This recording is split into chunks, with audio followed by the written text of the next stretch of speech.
chives and basil, and it's basically a little greenhouse. It has the black bottom, the seeds, the dirt is in here, and this clear container will go on top and act as a cover to prevent the moisture from escaping. So that's what we're going to be doing today. Be focusing on the cress, the chives, and the basil. So let's get started. Alright, so now I added the dirt, and this is what it looks like. I'm going to add the seeds now, and I pressed the dirt in, not too bad, but I pressed it in good enough so that it's pretty firm. And I will not be covering the seeds with dirt because they are very small. I find that they have a hard time getting through the dirt, so I just sprinkle it on top, and that seems to work really well. That's what I did with my lavender, and because when I put it under the soil, I find that it doesn't come out through the dirt and it starts rotting.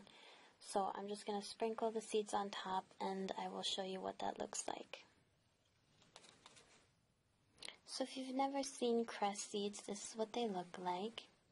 They're kind of brown, they look really small, almost like sesame seeds, and I'm just going to sprinkle it all through here evenly so it doesn't have any heavily concentrated areas.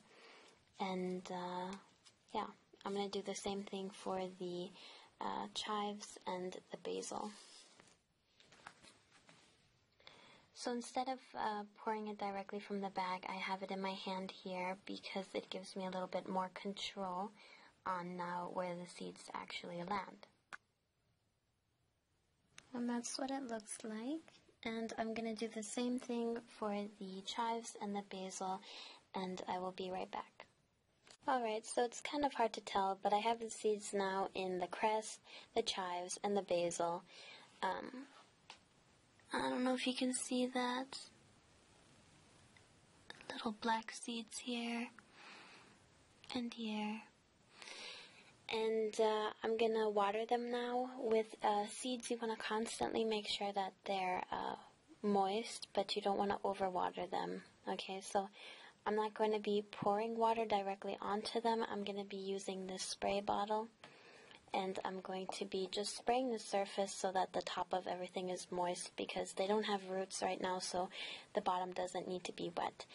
And once I've done that, I'll put the clear container on top of it, and we'll see how they start germinating. Alright, so I sprayed them all very lightly with water, and you want to make sure you cover all the seeds in water because you want them to all start germinating at the same time. Alright, so now I'm going to put the plastic containers on top, and then we will be all done. Okay, so this is what they look like with the lids on now. A lot of people say you should keep seeds in a dark space where they can germinate properly, but I don't find that necessary because the heat kind of heats up the container, which seeds like warmth.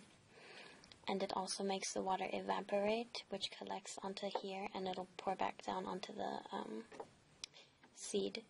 And I get only sunlight for a couple hours anyways in my room, so this is fine. And if you guys forget, you know, which plant is which, you can get these little tags and you can write the name of the herbs. But this is what the start of my little herby garden looks like, and I will definitely keep you guys updated. So that's what they will look like in about 2 weeks or so, and I will definitely keep you guys updated. So thanks for watching. Blessed be.